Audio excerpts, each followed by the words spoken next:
Assalamualaikum warahmatullahi wabarakatuh, rekan-rekan semua. Kali ini kami dari tim Direktorat Inovasi dan Kekayaan Intelektual IPB University akan menjelaskan materi tentang penulisan spesifikasi dokumen paten atau yang sering kita kenal juga dengan istilah patent drafting.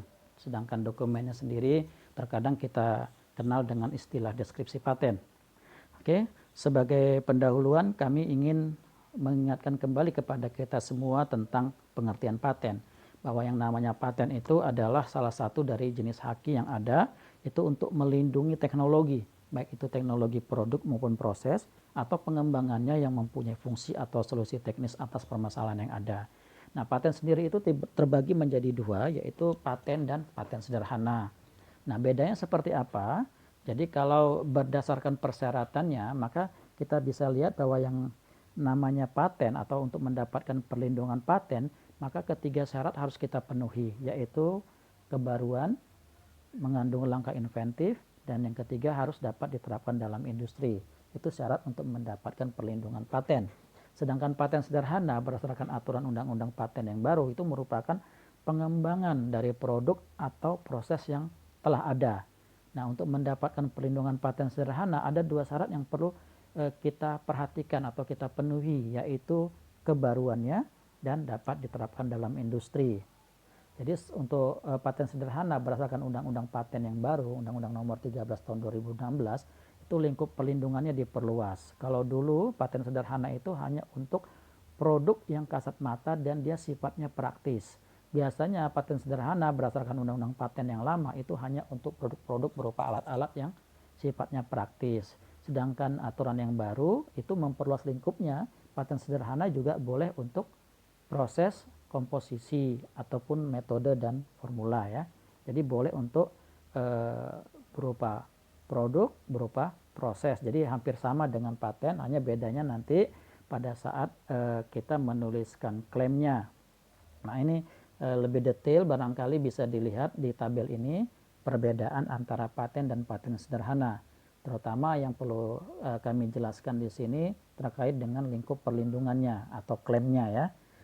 Yang saya beri teks warna merah itu, dimana kalau untuk mendapatkan paten itu lingkup perlindungannya bisa terdiri dari satu invensi atau beberapa invensi yang merupakan satu kesatuan invensi.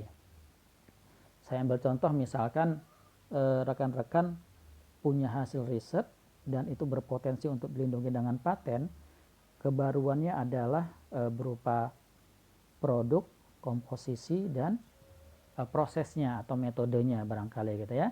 Nah, kalau itu merupakan satu kesatuan invensi, maka semuanya itu bisa kita ajukan dalam satu permohonan paten. Itu tidak bisa masuk ke paten sederhana, tetapi masuknya ke paten kalau terdiri dari beberapa invensi. Jadi invensi berupa produk itu merupakan satu invensi sendiri, invensi berupa komposisi itu juga merupakan satu invensi sendiri, invensi berupa proses atau metode itu satu invensi sendiri. Makanya disebut dengan beberapa invensi. Jadi kalau untuk permohonan paten itu lingkup perlindungannya bisa terdiri dari satu invensi atau beberapa invensi yang merupakan satu kesatuan. Nah, sedangkan paten sederhana itu kita harus memilih hanya satu invensi saja. Jadi kalau kita punya hasil riset, ya, kemudian hasil riset kita ada invensinya berupa proses, berupa komposisi, maka kita harus memilih salah satu kalau kita mau mendaftarkan dengan paten sederhana, gitu ya. Jadi paten sederhana itu hanya punya satu klaim mandiri saja, gitu. Tetapi boleh ditambah dengan beberapa klaim turunannya, gitu ya, yang untuk menjelaskan klaim mandiri. Nah, itu kurang lebih secara substansi lingkup perlindungan perbedaan antara paten dan paten sederhana. Selainnya mungkin bisa dibaca saja. Nah, kalau dari sisi waktu permohonan, sedikit mungkin kami ingin jelaskan tahapan-tahapan proses permohonan paten di Direktorat Jenderal KI, bahwa untuk paten biasa secara waktu normalnya itu akan memakan waktu kurang lebih sekitar 4,5 tahun. Itu paling lama berdasarkan undang-undang harusnya 4 tahun itu sudah selesai, sudah ada keputusan akhir gitu ya. Jadi tahapannya diantaranya itu mulai dari kita mendaftarkan, kemudian nanti kita akan dapat yang namanya lulus formalitas jika secara administrasi dokumen-dokumennya lengkap gitu ya, tidak ada kekurangan, maka kita akan dapat lulus formalitas. Nah, tahapan selanjutnya itu setelah kita menunggu sekitar 18 bulan dari tanggal pendaftaran, baru masuk ke tahap yang namanya publikasi A ya. Publikasi A diumumkan. Pada saat tahap publikasi A ini akan diumumkan ke khalayak, ke umum, ke publik ya, untuk memberikan kesempatan kepada masyarakat apakah ada sanggahan atau tidak gitu ya. Kalau tidak ada sanggahan, maka prosesnya akan lanjut ke pemeriksaan substantif. Nah, pemeriksa pada saat tahap pemeriksaan substantif itu diberi waktu kurang lebih 30 bulan dari sejak kita melakukan pembayaran pemeriksaan substantif atau sejak selesai masa publikasi A-nya jika substantifnya sudah kita bayarkan di awal ya. Nah, itu pemeriksaan substantifnya. Nah, secara normal harusnya ya maksimal 30 bulan dari setelah publikasi A itu sudah selesai ada keputusan gitu ya.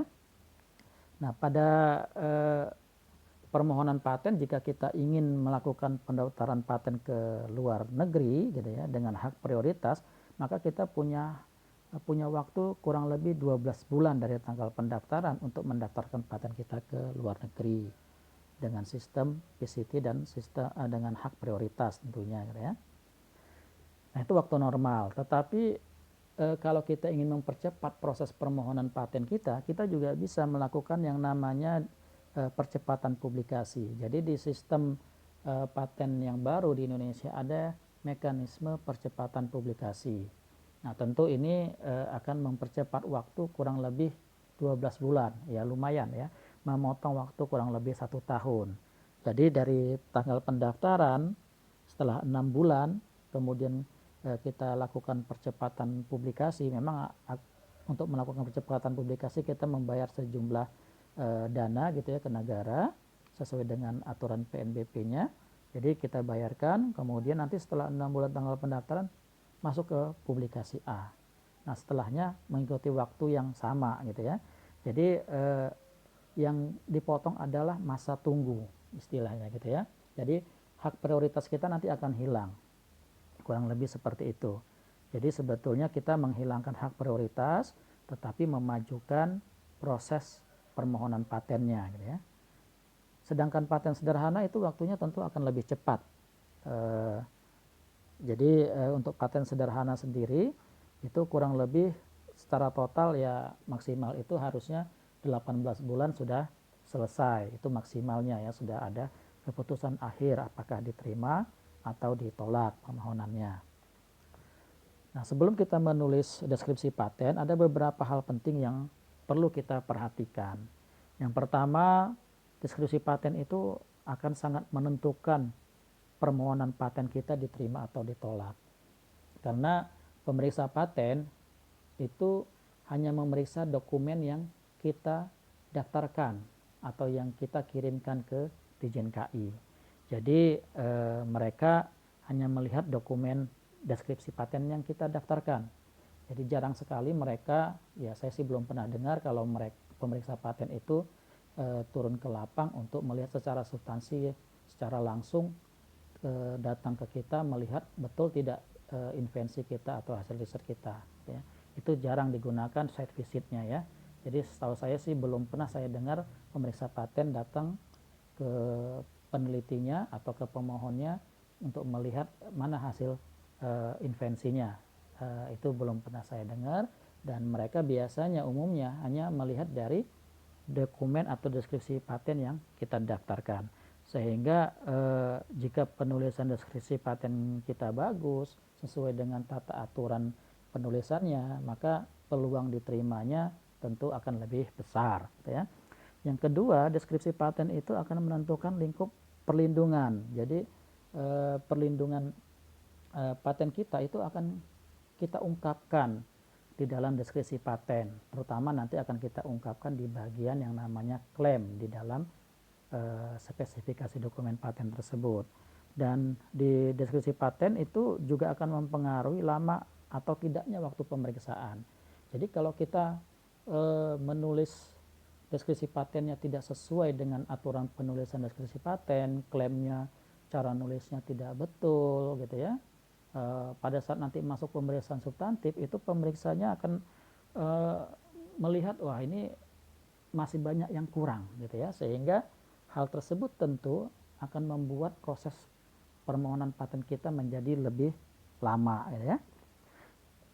Yang ketiga, deskripsi paten itu harus menjelaskan secara lengkap invensi kita ya.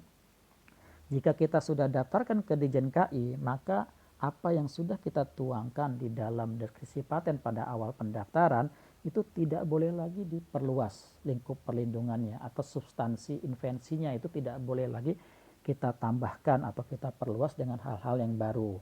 Nah, ini yang perlu diperhatikan juga bagi Bapak Ibu atau rekan-rekan peneliti yang mungkin melakukan penelitiannya multi years gitu ya. Tahun pertama, tahun kedua, dan tahun ketiga barangkali, di mana masing-masing tahun itu juga mempunyai hasil riset gitu ya. Jadi saya ambil contoh misalnya pada saat tahun pertama rekan-rekan mungkin atau Bapak Ibu masih menghasilkan riset berupa prosesnya saja atau metodenya saja, dan metode atau proses itu sudah mempunyai nilai kebaruan untuk persyaratan paten gitu ya, sehingga layak untuk didaftarkan dengan paten. Nah kemudian pada tahun pertama itu sebagai output risetnya Bapak Ibu mendaftarkan hasil riset tersebut dengan paten misalkan gitu ya, atau paten sederhana gitu ya. Nah pada tahun kedua Bapak Ibu melakukan riset kembali gitu ya, melanjutkan risetnya gitu ya, sudah sampai ke tahap menghasilkan satu formula atau komposisi. Nah apakah hasil riset yang tahun kedua yang berupa formula atau komposisi ini bisa kita tambahkan ke permohonan paten atau ke deskripsi paten kita yang pertama? Itu sudah tidak bisa lagi tentunya gitu ya. Jadi kalau itu kita tambahkan ke deskripsi paten yang awal, maka itu akan memperluas lingkup perlindungannya, akan menambah hal-hal yang baru lagi. Itu tidak diperbolehkan di dalam sistem paten. Nah, lalu bagaimana dengan hasil riset di tahun kedua? Ya, hasil riset di tahun kedua yang berupa formula atau komposisi tadi, selama dia layak untuk didaftarkan paten lagi gitu ya, daftarkan lagi paten yang baru gitu ya. Jadi untuk paten atau untuk invensi berupa formula atau komposisi tadi itu menjadi satu paten baru sebagai luaran hasil riset Bapak Ibu untuk di tahun keduanya gitu ya. Kemudian yang keempat yang perlu kita perhatikan bahwa bahasa yang digunakan dalam penulisan deskripsi paten itu mengikuti aturan bahasa di masing-masing negara. Jadi kalau kita mengajukan permohonan paten di Indonesia tentu harus mengikuti atau menggunakan bahasa Indonesia yang baik dan benar gitu ya. Tapi kalau kita mendaftarkan paten secara internasional ke beberapa negara, maka yang digunakan adalah bahasa internasional, umumnya bahasa Inggris. Ya kalau kita hanya mendaftarkan paten di Jepang, maka kita harus menggunakan bahasa Jepang dan seterusnya. Itu yang perlu kita perhatikan gitu ya. Oke, nah ini ada salah satu contoh misalkan hasil pemeriksaan substantif dari pemeriksa paten. Jadi pada saat pemeriksaan substantif, pada tahap pemeriksaan substantif itu ada pemeriksa dari Ditjen KI yang sesuai dengan bidang invensi kita. Nanti dokumen kita akan mereka periksa apakah memenuhi syarat paten atau tidak. Jadi kalau permohonan kita adalah paten biasa, maka 3 syarat akan diperhatikan: kebaruan, langkah inventif, dan dapat diterapkan dalam industri. Nah seperti ini contohnya, misalkan ada salah satu hasil pemeriksaan substantif tahap pertama. Dari pemeriksa itu memberikan tanggapan apa saja yang harus diperbaiki di sini gitu ya, direvisi. Nah kalau kita lihat ini hampir mulai dari latar belakangnya harus kita perbaiki di sini ya. Coba kita lihat di sini mulai dari latar belakang mereka sebutkan disebutkan oleh pemeriksa bahwa saudara belum mengungkapkan masalah-masalah yang ada pada prior art dan bagaimana cara menyelesaikan masalah yang terjadi. Kemudian di poin kedua, belum mengungkapkan keuntungan dan kerugian jika dibandingkan dengan prior art yang dinyatakan pada latar belakang. Jadi poin 1 dan kedua di sini itu terkait dengan hasil analisis penelusuran paten atau dokumen-dokumen pembandingnya gitu ya, yang biasanya kita masukkan di dalam latar belakang invensi. Nah, di latar belakang invensi berarti dokumen paten ini ada kekurangan, belum memasukkan analisis patent searchingnya atau belum memasukkan dokumen-dokumen pembanding, sehingga masih diragukan kebaruannya gitu ya. Nah, kalau kita lihat poin selanjutnya di situ, belum mengungkapkan data-data yang dibutuhkan oleh invensi jika dibandingkan dengan fine art. Kemudian antara judul dan bidang teknik invensi tidak konsisten, kemudian uraian deskripsi terlampau ringkas. Nah, ini kalau ini sudah masuk ke bagian selain yang bidang teknik invensi ya, jadi ada kekurangan data dan informasi di sini ya. Nah, itu biasanya di uraian lengkap invensinya mungkin terlalu umum atau terlalu singkat data yang disampaikan gitu ya, sehingga tidak dapat ditangkap idenya seperti apa oleh si pemeriksa. Misalkan saya ambil contoh, misalkan invensi rekan-rekan itu berupa komposisi atau formula untuk obat anti kanker misalnya gitu ya, sebagai obat anti kanker yang terdiri dari ekstrak tanaman A, tanaman B, tanaman C gitu ya. Tetapi di dalam uraian lengkap invensinya itu rekan-rekan tidak menyebutkan perbandingan antara ekstrak tanaman A, tanaman B, dan tanaman C-nya gitu ya. Atau tidak menjelaskan seperti apa sih komposisinya, perbandingannya, persentasenya, sehingga dianggap datanya kurang gitu ya. Nah, kemudian antara judul dan bidang teknik invensi itu tidak konsisten. Ini maksudnya antara lain bisa jadi judulnya itu tentang proses produksi, tetapi bidang teknik invensinya bercerita tentang formula atau komposisi. Jadi nggak nyambung gitu ya. Nah, itu salah satu contohnya. Kemudian kalau kita lihat juga penulisan klaimnya di sini juga dikritisi agar diperbaiki karena dianggap klaimnya belum benar. Harus diperbaiki karena fitur klaim tidak menggambarkan klaim proses. Nah, padahal yang ingin diklaim adalah klaim proses, tetapi mungkin tidak ada tahapan-tahapannya. Nah, ini yang perlu kita perhatikan dalam penulisan di deskripsi paten. Ini salah satu contoh saja hasil pemeriksaannya, sehingga kalau penulisan kita tidak benar, ini akan memperlambat atau membuat proses permohonan paten kita jadi lebih lama gitu ya. Oke, kita lanjutkan lagi terkait dengan sistematika penulisan dokumen permohonan paten atau deskripsi paten.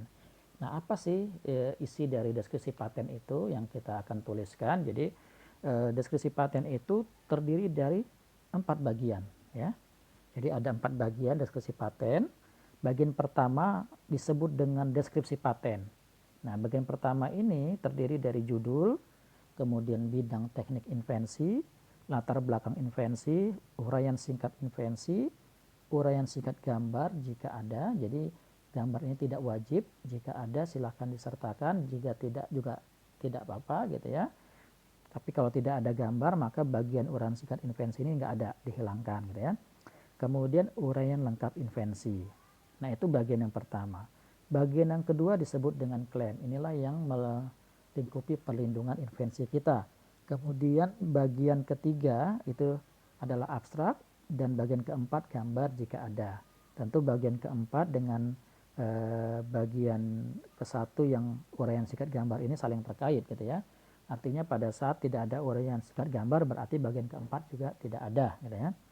Nah, sebagai acuan rekan-rekan atau acuan kita dalam mengajukan permohonan paten termasuk tentang penulisan deskripsi paten itu bisa juga dibaca di dalam Permenkumham nomor 38 tahun 2018, itu yang terbaru ya. Nah, jadi nanti yang perlu diperhatikan juga antara bagian 1, bagian 2, bagian 3, dan bagian keempat ini dalam teknis penulisan deskripsi patennya itu masing-masing halamannya, nomor halamannya dipisah. Nah, dalam arti nanti pada saat bagian pertama judul sampai dengan uraian lengkap invensi kita tuliskan nyambung terus. Kemudian setelah masuk ke bagian terakhir di uraian lengkap invensi, jika masih ada sisa yang kosong, baris yang kosong yang tidak kita isi, misalkan di bagian uraian lengkap invensi itu kita sudah menuliskan sisa, masih banyak sisanya sudah kita tuliskan sekitar 5 baris di halaman terakhirnya, kemudian sisanya masih banyak yang kosong, maka bagian klaim itu tidak boleh dilanjutkan di sana. Ya, tidak boleh dilanjutkan di halaman yang sama di bagian uraian lengkap, tetapi lompat ke halaman berikutnya gitu ya. Jadi tidak boleh digabung dengan halamannya dengan bagian pertama. Jadi masing-masing bagian ini nanti di halaman-halaman yang terpisah, tetapi penomorannya tetap nyambung ya, penomoran halamannya. Hanya lembar lembar halaman yang berbeda ya. Nah, ini mungkin lebih jelas seperti ini kurang lebih. Nah, misalkan ada uraian lengkap invensi, kita lihat di sini masih ada sisa nih. Nah, di sini masih ada sisa kosong. Nah, maka kita tidak boleh menuliskan lanjutannya di sini, klaim itu tidak boleh. Jadi setelah uraian lengkap invensi, jika masih ada sisa di kertasnya, maka kita lanjutkan ke halaman berikutnya untuk menuliskan klaim gitu ya. Begitu juga dengan klaim ke abstrak. Jadi misalkan masih ada sisa nih, ada sisa kosong di sini gitu ya. Setelah klaim, maka kita tidak boleh menuliskan abstrak di bawah klaim di sini. Ya, tidak boleh menuliskan abstrak setelah penomoran klaim terakhir gitu ya. Tapi kita harus lompat ke halaman berikutnya untuk abstrak gitu ya. Gambar juga demikian. Jadi tidak boleh nyambung antara abstrak dan gambar. Jadi gambar itu tetap harus di halaman terpisah seperti lampiran. Ya, nanti mungkin lebih jelasnya kita lihat lagi. Nah, ini secara teknis spesifikasi untuk menulis deskripsi paten teknisnya, baik itu nanti dari ukuran kertasnya, marginnya dan lain-lain yang perlu kita perhatikan di sini berdasarkan Permenkumham 38 tahun 2018 tadi, itu sudah disebutkan bahwa kita menulis deskripsi paten itu di kertas berukuran A4 ya. Nah, karena sekarang pendaftarannya semua online via elektronik, berarti kita tidak perlu memperhatikan lagi kertas minimal 80 gram ya, tidak. Kecuali nanti pada saat pemeriksaan substantif jika memang harus dilakukan secara manual atau offline, maka kita membuat versi cetaknya atau printoutnya dalam kertas 80 gram. Tapi kalau untuk pendaftaran sekarang sistemnya online, tentu kita tidak memperhatikan kertas 80 gram. Yang penting ukuran kertasnya adalah A4 ya. Kemudian spasi yang kita gunakan itu 1,5 spasi dan jenis hurufnya adalah Courier New 12 poin ya. Kemudian yang kita perhatikan marginnya sebelah kiri itu 2,5, kemudian yang lainnya itu 2 ya. Jadi kiri 2,5, atas, kanan dan bawah itu 2. Kemudian yang perlu kita perhatikan juga nanti kita cantumkan juga yang namanya line number atau nomor baris di kiri sini gitu ya. Ada line number atau nomor baris yang nomor baris itu dibuat interval 5 aja. Jadi mulai 5, kemudian 10, 15 dan seterusnya interval 5, tetapi nanti setiap halaman mengulang, bukan continuous ya, tapi mengulang. Nanti setiap halaman baru lagi mengulang lagi dari 5, 10 dan seterusnya. Kemudian setelah line number kita jangan lupa mencantumkan nomor halaman ya. Nomor halaman itu diletakkan di atas, di tengah ya, dibuat center atau di tengah. Oke, itu secara teknis itu dokumen deskripsi patennya sampai mulai dari judul sampai dengan abstrak ya. Sedangkan untuk gambar itu dibuat di halaman terpisah ya, seperti lampiran, dan dia tidak ada nomor halaman, tidak ada line number ya. Jadi di kertas polos ya, tidak ada line number, tidak ada nomor halaman. Ukurannya sama A4. Jika kita nanti membuatnya secara manual untuk perbaikan substantif misalnya, maka kertas gambar itu berukuran lebih dari atau sama dengan 100 gram gitu ya. Nah, itu yang perlu kita perhatikan. Kemudian marginnya kalau kita lihat untuk gambar atas 2,5, kiri 2,5, kanan 1,5 dan bawah 1 cm ya. Itu marginnya. Oke, sampai di sana. Kemudian kita lanjutkan untuk step by step bagaimana menulis deskripsi paten. Nah, ini kami akan jelaskan bagaimana menulis deskripsi paten step by step, mulai nanti kita dari judul dan seterusnya gitu ya. Kami akan pandu juga di sini. Jadi yang pertama sebelum kita menulis deskripsi paten, kita perlu dulu memahami invensi kita, lingkup pelindungannya apa ya. Jadi lingkup perlindungan invensi kita apa? Apakah invensi kita berupa produk, alat, formulasi, formula atau komposisi gitu ya, atau berupa proses atau metode ya. Bisa salah satunya, bisa juga kombinasi dari semuanya gitu ya. Nah, kalau kita sudah bisa menentukan itu, misalkan oh invensi saya ini punya kebaruan di komposisi dan metodenya ya, misalkan invensi saya ini berupa alat misalnya. Nah, itu sudah jelas gitu ya. Jadi misalkan invensi saya ada kebaruan di prosesnya dan komposisinya. Berarti kedua-duanya itu merupakan kombinasi antara proses dan komposisi gitu ya. Nah, kalau kita sudah bisa menentukan itu, maka kita akan mudah nanti menuliskan judul, kemudian bidang teknik invensi dan seterusnya gitu ya. Nah, kemudian kita lanjutkan jika kita sudah bisa menentukan lingkup invensi kita, maka kita akan mudah menuliskan judul dan seterusnya. Nah, sekarang kita lihat bagaimana menuliskan judul. Jadi judul invensi ini harus dapat mewakili inti invensi. Dan yang perlu kita perhatikan, judul invensi itu tidak boleh menggunakan kata-kata singkatan, tidak boleh menggunakan istilah merek dagang, tidak boleh menggunakan istilah iklan atau kata-kata pujian ya. Jadi penulisan judul di deskripsi paten itu dibuat singkat dan jelas gitu ya, yang menggambarkan bidang teknik invensi. Dan secara aturan teknisnya dia harus dibuat dalam huruf kapital. Nah, ini contohnya misalkan ya. Ada contoh judul alat perangkap hama kumbang. Nah, kalau kita lihat itu judulnya singkat dan jelas. Invensinya tentang apa? Ya tentang alat. Alatnya apa? Alat perangkap hama kumbang gitu kan. Nah, sangat jelas gitu ya. Invensi berupa alat. Tapi kalau kita lihat contoh yang kedua dan ketiga yang saya beri warna merah, itu alat perangkap hama kumbang yang sangat efektif. Ada kata-kata yang sangat efektif. Itu merupakan kalimat pujian ya. Jadi itu yang tidak diperbolehkan untuk di judul. Tetapi kalau nanti ada istilahnya, oh kan ini memang betul Pak bahwa invensi saya lebih efektif dari teknologi-teknologi sebelumnya, ya nggak apa-apa. Itu nanti dituliskan atau diungkapkan atau diuraikan di dalam latar belakang dan diuraikan di dalam uraian lengkap invensi dengan didukung oleh data-data hasil uji yang memadai gitu ya. Jadi silahkan nanti diungkapkan yang sangat efektif itu seperti apa di dalam uraian lengkap, tetapi di judul tidak diperlukan gitu ya. Nah, contoh yang ketiga adalah alat perangkap hama kumbang IPB.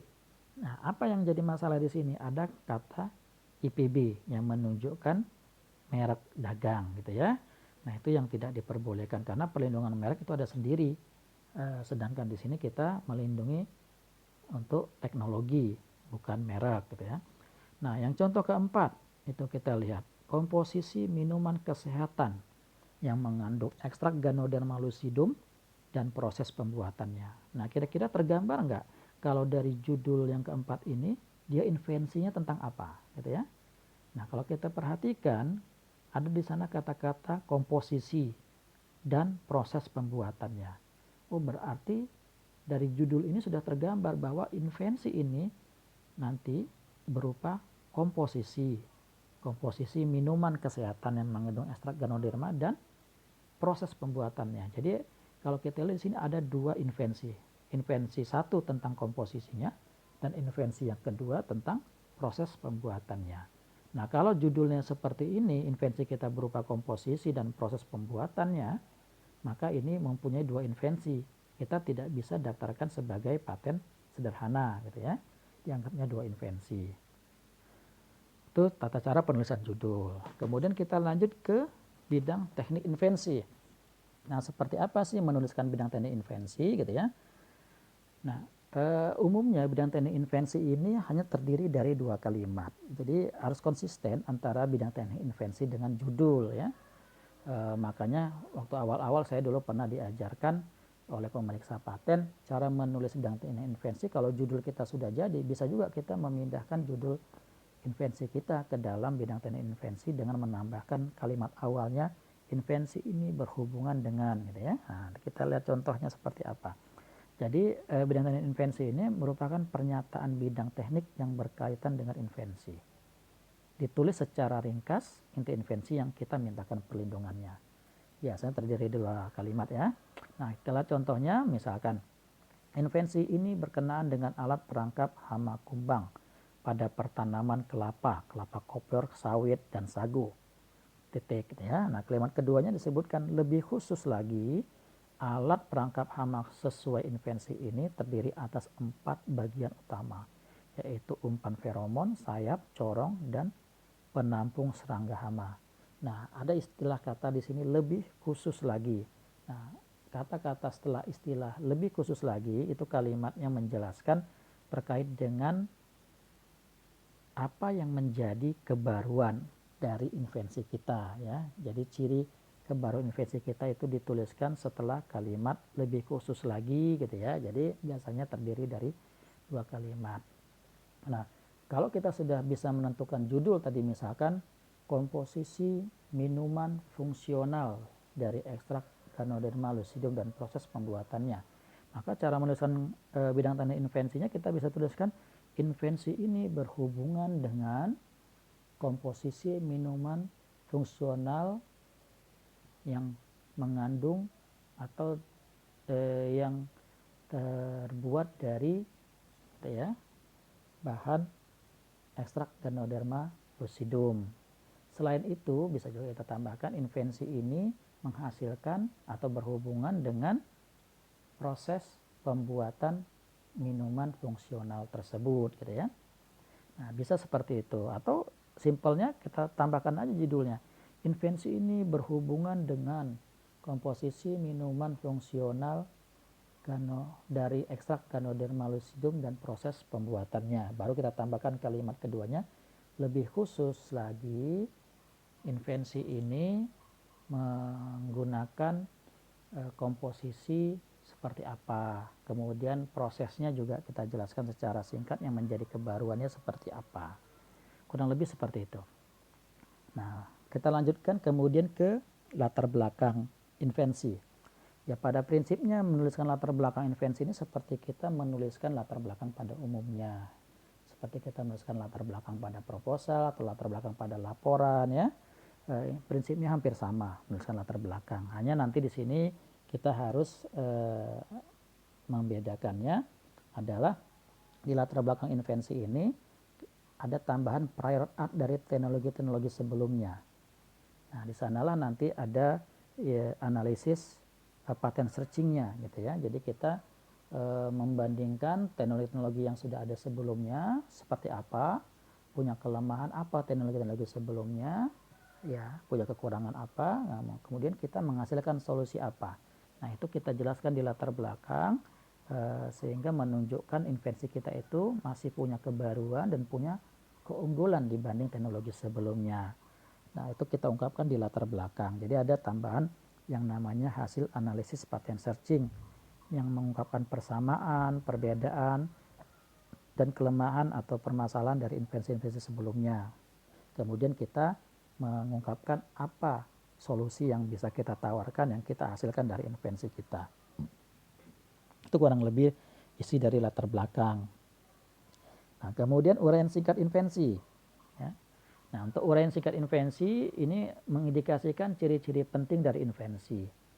Biasanya ini berisi dari klaim-klaim mandiri atau klaim utamanya, gitu ya. Ada beberapa orang atau sebagian orang yang menuliskan uraian singkat invensi ini belakangan setelah klaimnya jadi, yaitu silakan saja gitu ya. Jadi nanti setelah klaimnya jadi, klaim utamanya apa, nah itu baru dituangkan di dalam uraian singkat invensi. Bisa seperti itu. Atau sebetulnya kalau dari awal kita sudah tahu lingkup invensi kita apa, misalkan berupa proses yang menjadi kebaruan, maka kita tinggal tuliskan saja bahwa invensi kita itu menghasilkan suatu proses.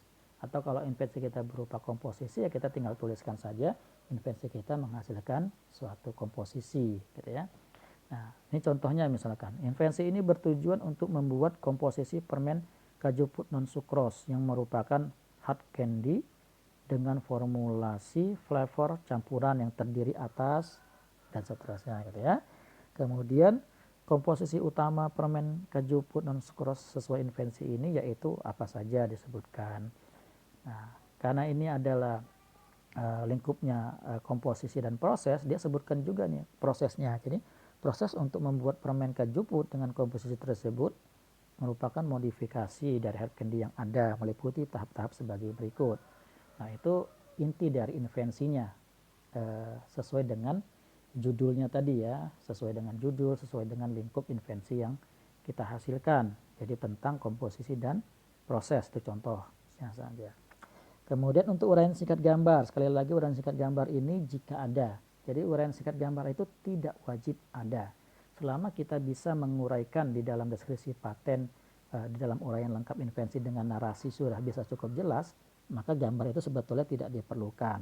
Tetapi ada semacam pengecualian untuk invensi-invensi berupa alat. Umumnya invensi-invensi berupa alat itu semacam ada seperti ya tanda petik seperti keharusan gitu ya. Jadi invensi-invensi berupa alat biasanya itu selalu disertai dengan gambar. Karena kalau invensi berupa alat tidak disertai dengan gambar, kadang pemeriksa agak bingung membayangkan alat tersebut gitu ya. Tapi kalau invensi rekan-rekan itu berupa metode atau proses, berupa komposisi atau formula, itu tidak harus ada gambar gitu ya. Tetapi boleh ada, sekali lagi ya, jadi tidak wajib ada tetapi boleh ada. Jadi boleh saja menyertakan gambar diagram alir prosesnya, kemudian dijelaskan di uraian lengkap invensi prosesnya seperti apa. Nah, boleh juga tidak. Jadi kalau misalnya kita bisa menjelaskan dengan narasi tahapan prosesnya, ya gambar diagram prosesnya tidak kita sertakan juga nggak apa-apa gitu ya. Nah, prinsipnya seperti itu, jadi boleh ada, boleh tidak. Dan yang perlu kita perhatikan dalam menulis uraian singkat gambar itu yang kita tuliskan itu cukup judul gambarnya saja. Jadi nanti uraian detail tentang gambar tadi itu kita jelaskan di dalam uraian lengkap invensi. Jadi nanti kita ceritakan tuh gambar satu itu tentang apa sih di uraian lengkap invensi itu kita ceritakan. Sedangkan di uraian singkat gambar cukup kita tuliskan judulnya saja. Jadi contohnya misalnya gambar 1 menunjukkan nilai kesukaan masing-masing permen dengan penambahan beberapa macam flavor. Contoh yang kedua, gambar 1 memperlihatkan alur proses pemurnian minyak ikan sardin. Gitu ya. Contoh lainnya, gambar 2 memperlihatkan susunan karung berisi tanah dan lapisan tanah uruk yang diisikan ke dalam gludan sebagai media tanam. Nah, itu hanya menuliskan judul-judul gambarnya saja. Ya. Sekali lagi uraian singkat gambar hanya menuliskan judul gambarnya saja. Bagian selanjutnya adalah uraian lengkap invensi. Ini masih bagian pertama. Jadi bagian pertama itu terdiri dari judul, bidang teknik invensi, kemudian uraian singkat invensi, uraian singkat gambar jika ada, dan uraian lengkap invensi. Ini bagian pertama ya. Jadi ini bagian pertama.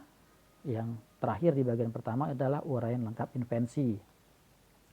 Nah, uraian lengkap invensi ini tentu harus mengungkapkan isi invensi sejelas-jelasnya, terutama fitur yang terdapat pada invensi dan gambar yang disertakan yang berguna untuk memperjelas invensi. Jadi gambar-gambar yang kita sertakan tadi itu harus kita jelaskan di dalam uraian lengkap invensi jika ada gambarnya gitu ya. Tapi kalau tidak ada ya tidak perlu tentunya gitu ya. Nah, di dalam uraian lengkap invensi tentu harus menjelaskan secara rinci ya fitur-fitur kalau tentang alat dan seterusnya ya, data-data pendukung harus ada, kemudian hasil ujinya, dan menjelaskan tentang penerapan invensi dalam industri atau contoh-contohnya. Nah, itu harus kita ungkapkan secara jelas dan cukup jelas sehingga nanti kalau ada orang yang membaca dia bisa memahami ide dari inventor tersebut ya. Nah, ada hal juga yang perlu kita perhatikan bahwa uraian invensi itu harus mencakup hal-hal yang kita klaim. Jadi artinya jangan sampai ada diklaim tetapi di uraian lengkap invensinya tidak ada penjelasannya gitu ya. Jadi di klaim kita tuliskan klaim 1 adalah proses pembuatan minuman ekstrak Ganoderma lucidum dengan tahapan ABC, tetapi di dalam uraian lengkapnya tidak ada penjelasan tentang proses tersebut. Nah, itu tidak betul gitu ya. Jadi yang benar adalah apa yang kita tuliskan di klaim yang menjadi lingkup perlindungan kita itu harus kita jelaskan, harus kita uraikan di dalam uraian lengkap invensi. Untuk uraian lengkap invensi ini ada catatan yang perlu kami sampaikan, bahwa jangan sampai kita memindahkan laporan penelitian secara utuh ke dalam uraian lengkap invensi. Nah, terkadang kami pernah menemukan gitu ya, ada satu deskripsi paten yang tebal sekali, mungkin lebih dari 30 halaman barangkali ya.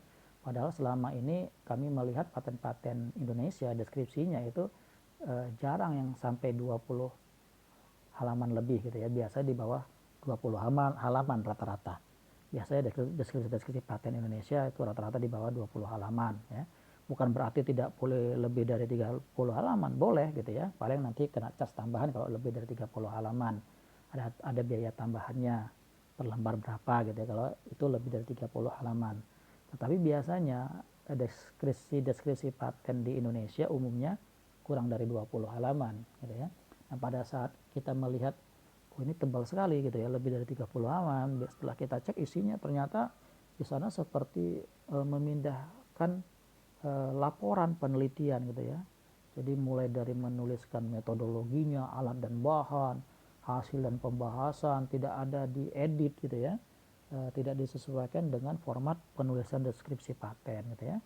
Padahal yang namanya deskripsi paten, uraian lengkap invensinya itu cukup menjelaskan. Kalau kita bicara tentang proses invensi kita ya cukup prosesnya, tetapi memang kita jelaskan prosesnya secara detail seperti apa, bahan baku yang digunakan, tahapannya seperti apa, kemudian kita tambahkan data pendukung hasil ujinya gitu ya, contoh implementasinya jika ada dan seterusnya. Bukan berarti memindahkan hasil dan pembahasan metodologinya sampai kesimpulan kita pindahkan, tidak ya. Nah, itu yang perlu diperhatikan dalam uraian lengkap invensi.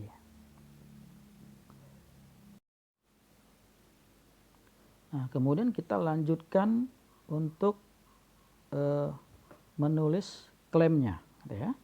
Nah, ini adalah bagian yang terpenting yang melingkupi perlindungan invensi kita.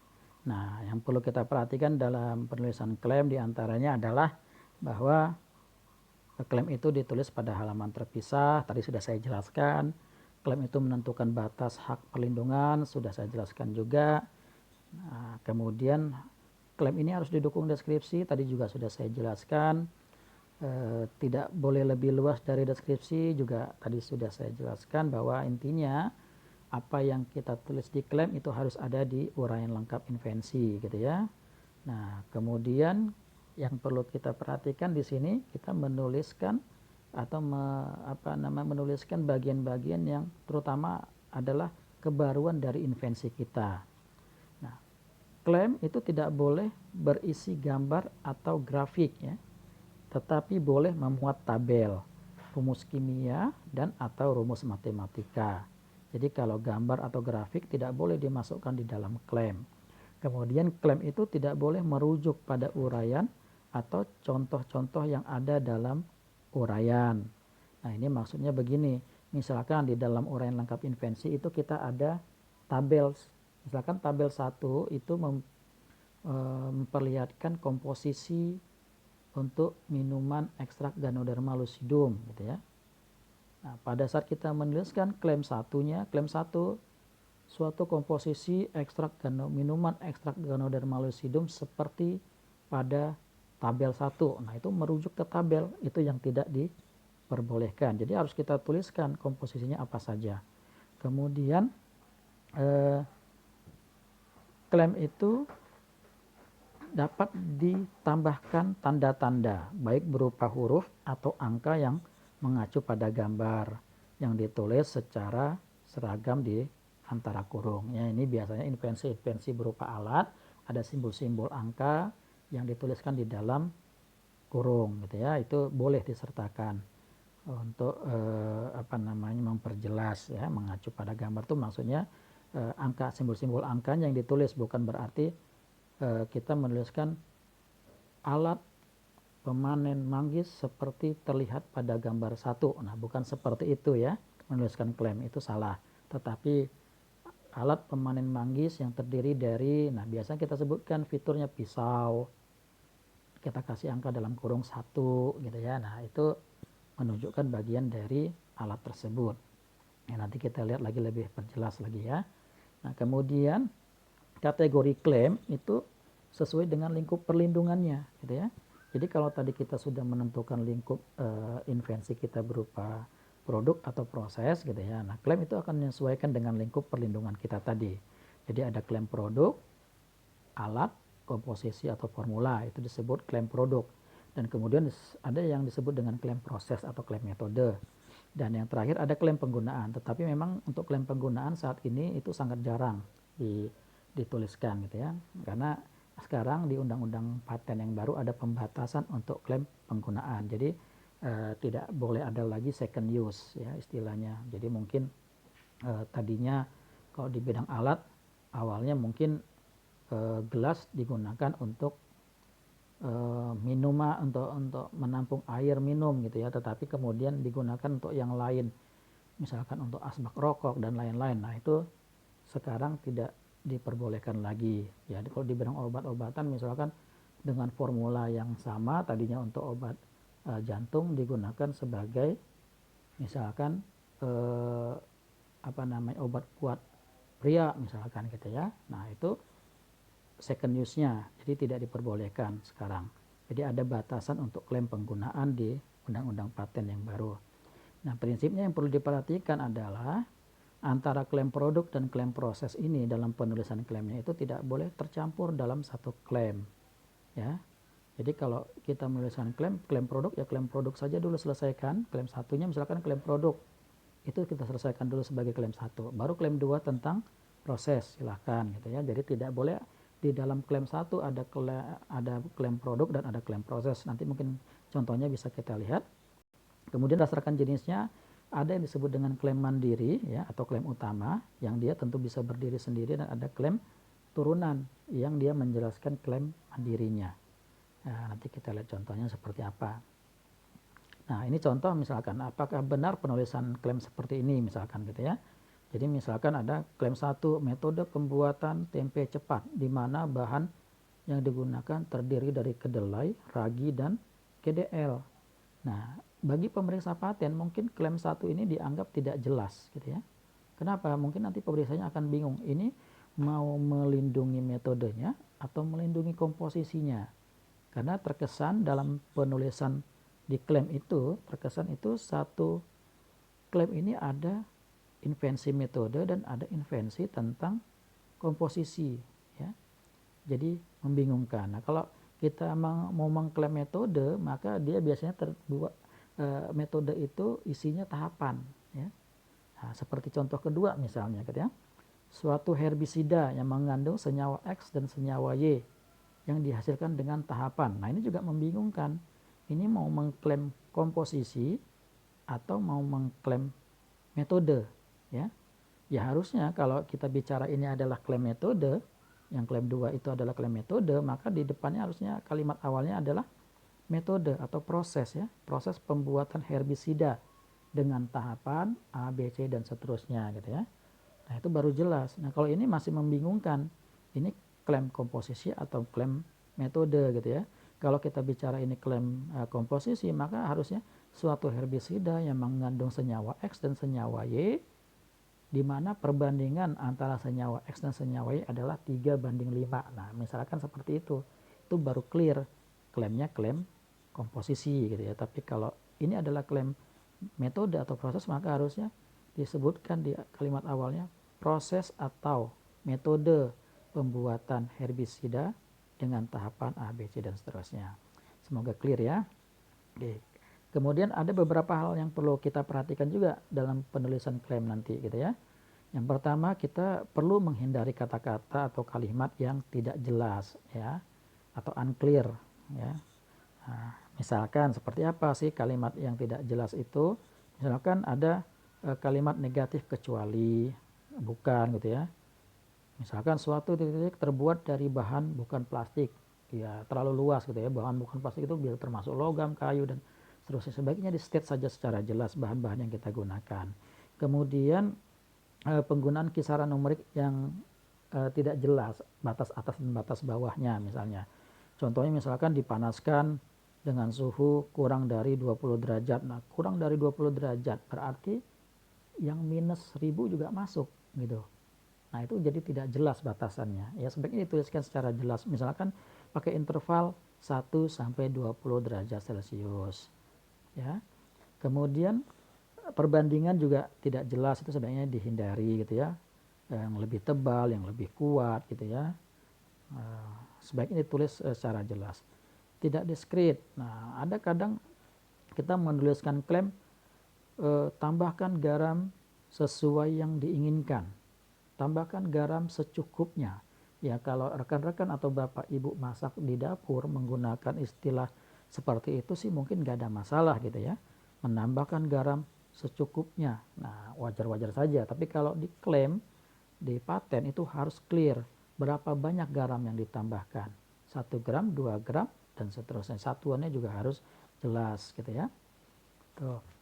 Nah, dalam teknik penulisannya ada 2 teknik yang umumnya kita kenal di Indonesia. Walaupun sebetulnya teknik penulisannya banyak macam-macam ya kalau Bapak Ibu atau rekan-rekan baca buku dari WIPO. Tapi umumnya di kita itu menganut yang 3 bagian dan 2 bagian gitu ya. Klaim 3 bagian ini nanti ada di dalam satu klaim itu ada kalimat pembuka, ada frase transisi dan ada tubuhnya gitu ya. Sedangkan klaim 2 bagian nanti ya ada kalimat pernyataan sebelumnya yang menyatakan invensi sebelumnya dan satu lagi nanti kalimat lanjutannya adalah kalimat yang menjadi inti invensi kita atau kebaruan invensi kita. Oke, nanti kita lihat satu-satu sekaligus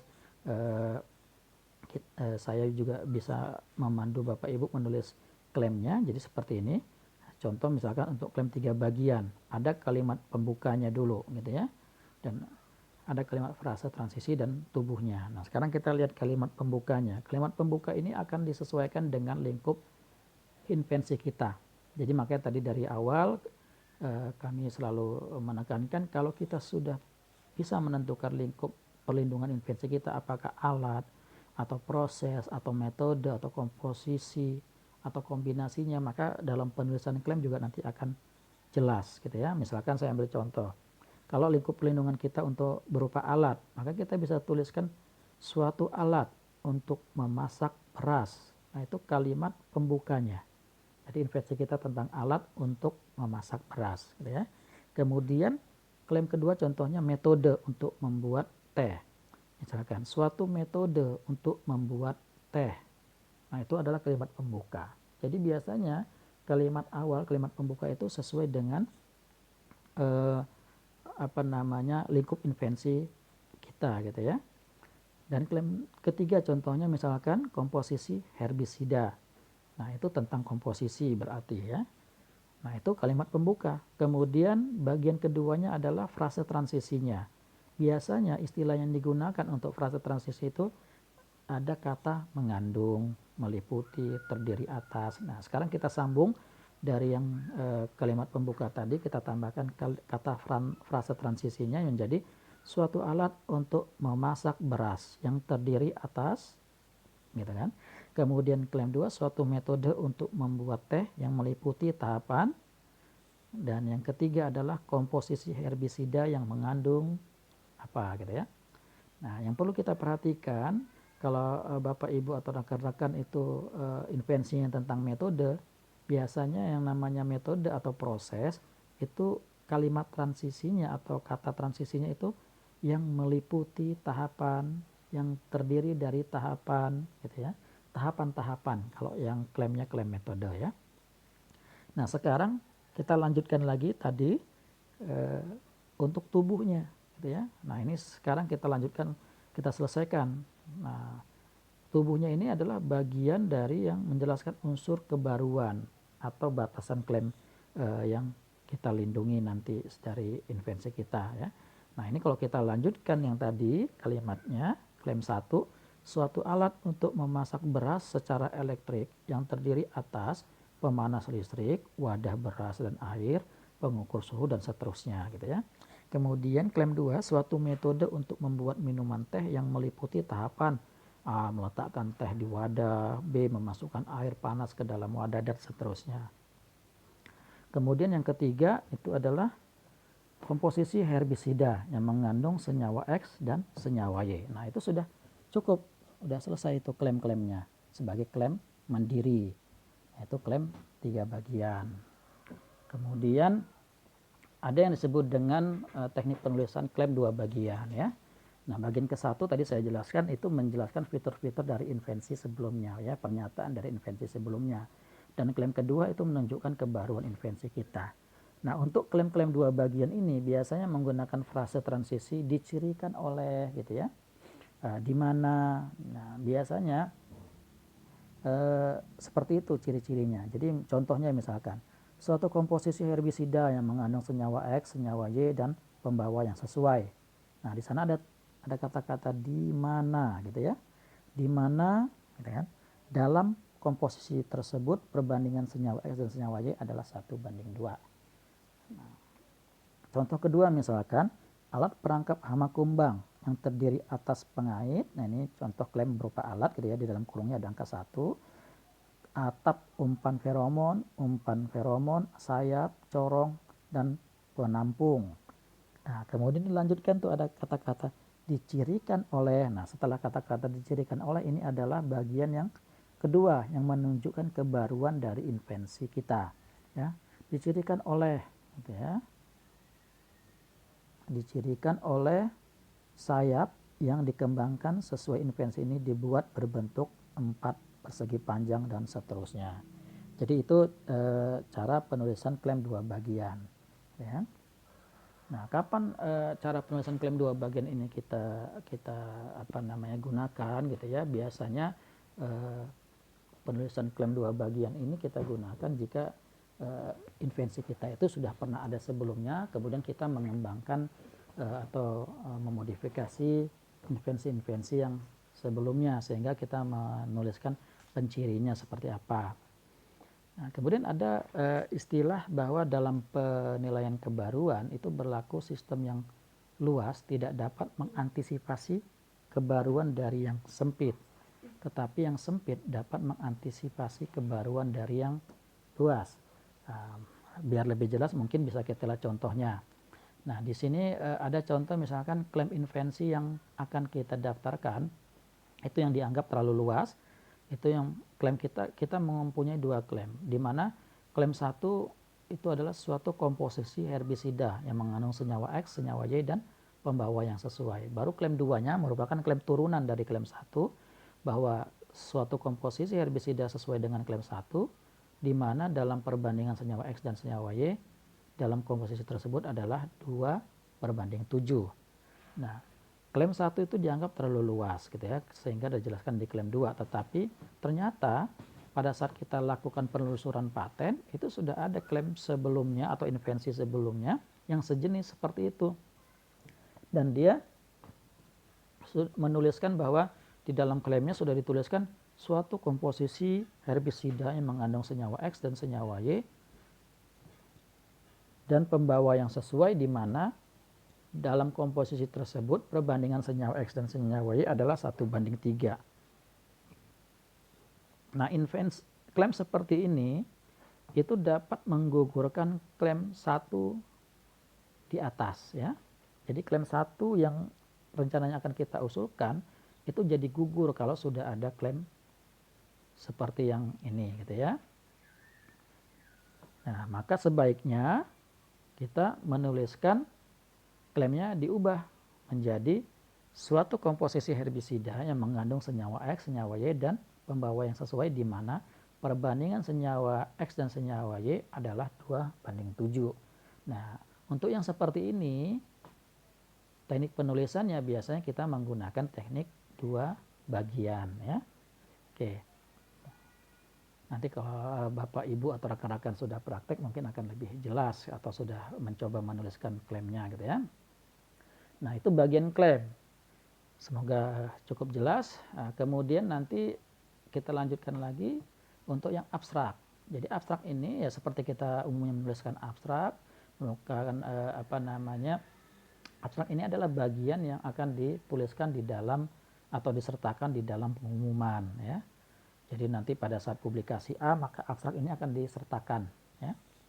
Nah, abstrak itu ditulis pada halaman terpisah setelah klaim tentu, kemudian maksimalnya itu 200 kata ya. Hanya menguraikan secara singkat masalah yang dihadapi apa, kemudian solusi yang ditawarkan oleh invensi yang kita hasilkan itu apa ya. Jadi intinya seperti itu kurang lebih, itu abstrak. Ini mungkin contohnya saja, barangkali nanti bisa dibaca sendiri contohnya. Jadi ada sedikit menjelaskan permasalahan yang ada, kemudian solusi yang kita tawarkan apa. Jadi ya semacam inti invensi juga gitu ya. Nah, itu abstrak. Kemudian gambar. Gambar tentu kembali kami ingatkan itu jika ada gitu ya. Jika tidak ada tidak apa-apa. Ya, jadi gambar ini dibuat di lembar terpisah. Tidak boleh memuat uraian kata-kata gitu ya. Gambar ini bisa berupa gambar teknik grafik, membuat tanda-tanda, simbol, huruf, angka, dan seterusnya. Mungkin lebih jelas kalau lihat contohnya. Nah, ini contoh kalau berupa diagram alir. Jadi kalau berupa diagram alir boleh dengan kata-kata ya, ditambahkan seperti ini. Nah, kemudian kalau gambar teknis seperti ini, itu hanya berisi simbol-simbol angka saja. Jadi kalau kita lihat di sini hanya angka-angka saja, 1, 2, 3, 4, dan 5 dan seterusnya. Ya, itu nanti angka-angka ini itu kita jelaskan di dalam uraian lengkap invensi. Angka 1 itu apa, angka 2 itu apa, dan seterusnya. Nah, ini contoh kalau misalkan berupa grafik gitu ya, silahkan. Nah, gambar-gambar yang diperbolehkan seperti ini. Kalau foto boleh tidak gitu kan. Nah, kalau foto itu foto yang misalkan alat sudah jadi terus kita foto. Nah, itu tidak diperlukan karena yang diminta di sini adalah gambar teknisnya gitu. Kecuali rekan-rekan atau Bapak Ibu sekarang sudah pakai AutoCAD, misalnya ada software untuk menggambar gitu ya. Pakai AutoCAD gitu ya, atau membuat sketsanya pakai tulis tangan, sebetulnya juga nggak ada masalah di deskripsi paten gitu ya, asalkan dia jelas menunjukkan bagian-bagian dari alat tersebut gitu ya. Nah, gambar-gambar berupa foto yang diperbolehkan itu gambar foto yang memang harus menggunakan alat mengambilnya, misalkan seperti gambar DNA atau gambar hasil dari PCR barangkali gitu ya.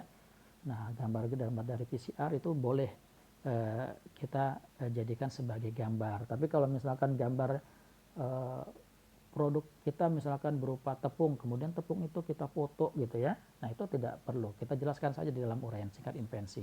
Karena gambar yang dimaksud di deskripsi paten itu adalah gambar teknis. Demikian yang bisa kami sampaikan tentang bagaimana menulis deskripsi paten.